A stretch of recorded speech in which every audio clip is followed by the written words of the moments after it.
Parang may dugo. Sobrang naawa ko sa kanya. B1?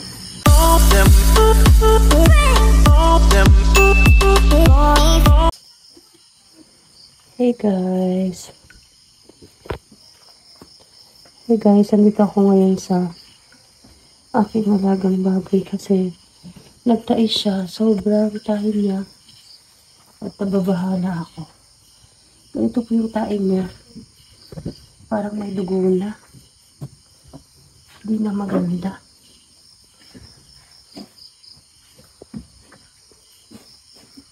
Yan. Yan po yung tain niya. Paano nito? Nag-aalala ako kasi. Ito. Ang gagawin ko sa kanya kasi ginamitan ko na ito ng gamot.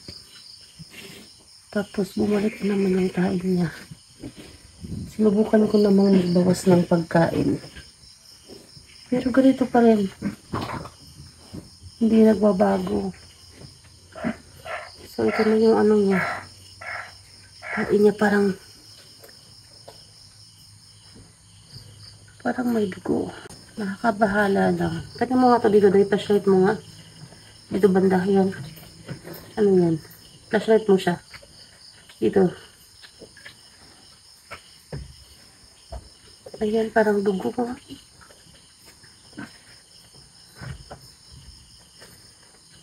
Kasi sobrang naawa ko sa kanya. B1? B1. Kasi parang malala na. Tinry ko naman siyang gamutin. Pero pabalik-balik, tas nag-uutot siya. Sobrang na talaga yung pagtatain niya. Ito yung tain niya.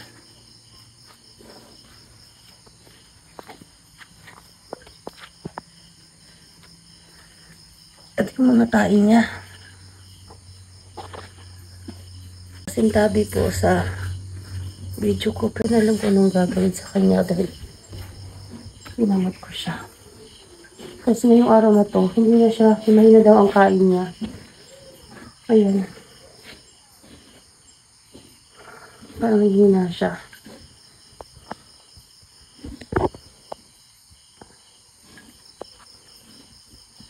Time check is 9:03 PM.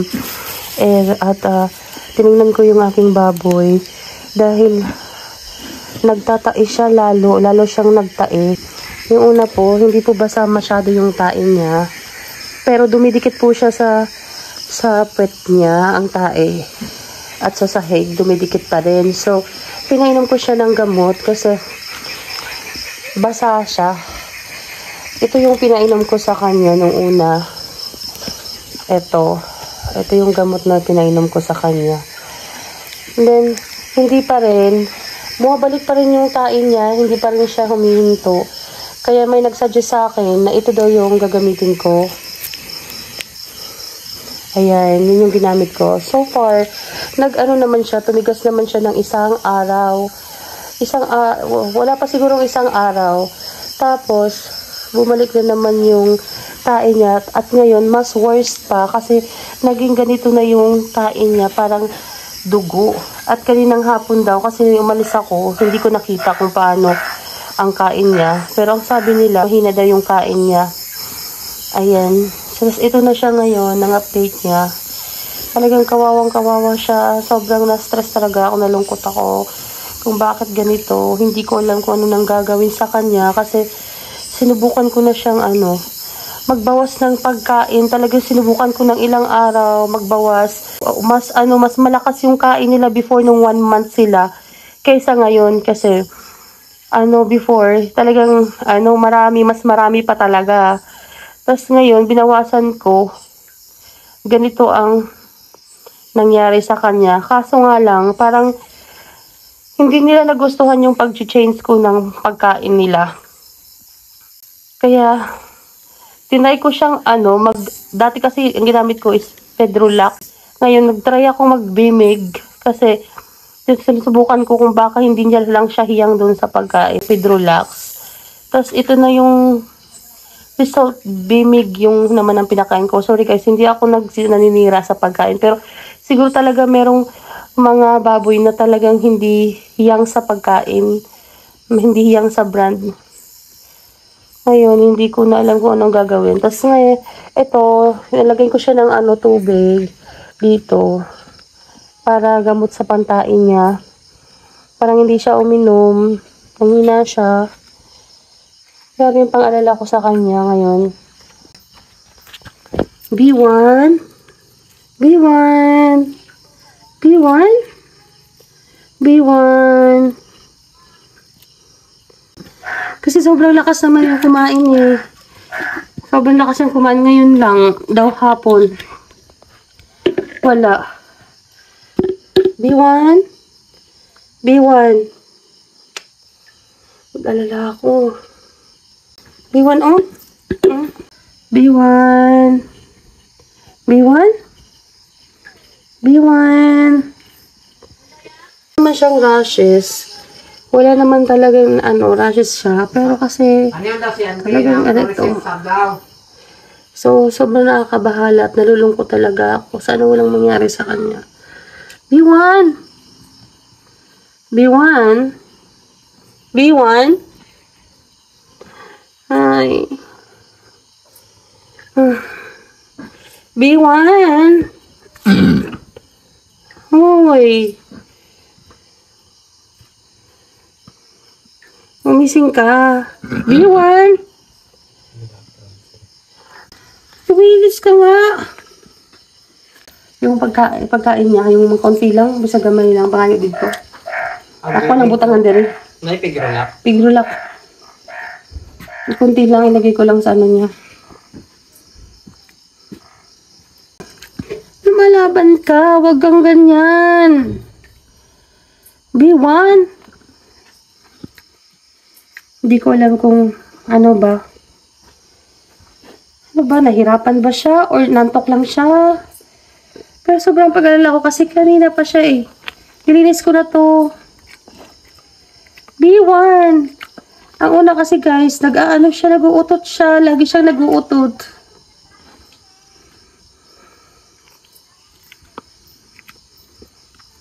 B1. Ano nangyari sa'yo? Ha? Hindi siya kumain ng marami kanina.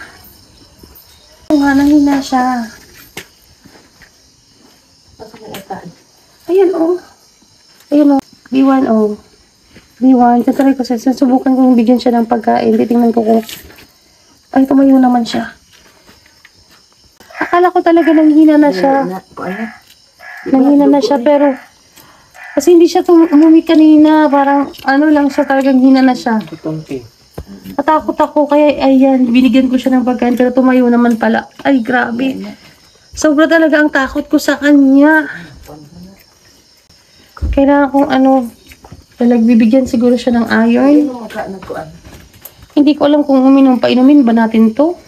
Painom lang ka na lang, baby. Ayan, yan yung nandiyan ang tubig. I-try daw sa kabi. Para ma.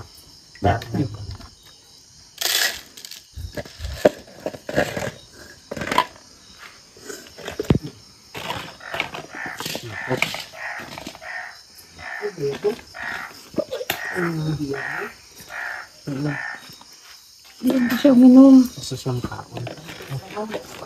Ayan oh. Ayan siya oh. Dahil sinubukan kong magbimig siya. Parang mas lumala kasi titry namin kung baka hindi niya gusto yung pagkain. Sana namin basahin yung higaan niya, pero basa na talaga ng tayo. Ito kailangan malinis talaga. Ayan, umihi siya. Libang po? Umihi. Hindi talaga siya kumain. Hindi siya kumain masyado. Ay wala, tikim-tikim lang talaga siya. So inisip ko, ibabalik ko na lang siya sa Super Start.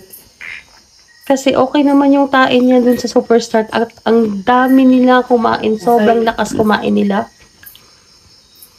Nung Super Start pa yung pagkain. Pero umpisa nung Nilipat ko sila sa starter, hog starter. Wala, nag-umpisa na silang nagtae. Hindi ko nga alam eh, feeling ko hindi uminom. 1:39 PM na. At ito na yung tae niya ngayon. Although, nag-iba-iba naman siya guys, pero basa pa rin. Pero malakas naman siya ng tubig. So, ginagamot ko pa rin siya. Ayan, yun yung tae niya. Titingnan ko, obserbahan ko hanggang mamaya kung magbabago ba yung pupo niya.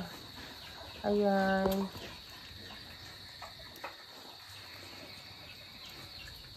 Ayan siya. Good morning guys. Pangalawang araw ngayon. Simula nung nagtatae si B1. Pero wala na siyang tae guys. Malinis yung sahig. So hindi siya nagsak na yung tae niya. Pero kagabi, maganda na yung pupo niya kasi medyo matigas-tigas na. So ngayon, wala na talaga. At ang ginamot ko sa kanyang pupo guys, ito lang siya. Ito yung ginamot ko. Pinainom ko siya ng pinainom simula nung nagtae siya hanggang kahapon. Ngayon, lalagyan ko siya pero paunti-unti na lang. Baka kasi babalik pa yung tae niya. Pero sa tingin ko, nakakatulong din yung change ko ng pagkain niya. Binalik ko siya sa super start talaga. As in, para siyang baby. Nag-super start siya. Hinalo ko ang super start sa isang plastic na super start and 5 kilos na hog starter. Pinaghalo ko. Baka kahit papano ay hindi na siya magtae pagka ganun ang ginawa ko. Kasi nung super start pa lang ang kinain nila, okay naman yung tae niya. Pero simula lang nung na-change ko, wala, nag-umpisa na siyang magpupo. Ito guys, nagpupo na nga siya. Ngayon lang. At medyo na yung pupo niya. Okay na yung pupo niya kahit paano. Hindi na siya tulad last time na sobrang talaga. Sobrang basa talaga. Talagang na-worried talaga ako nung nakita ko yung pupo niyang ganun. Pero kahit paano, nag-okay na siya. Malaki talagang na-change sa pupo niya. Na-compare last time na sobrang basa talaga. Akala ko mapano na siya. Ayan. So, this is for today's video, guys. Thank you for watching. Please don't forget to like and subscribe. Bye-bye.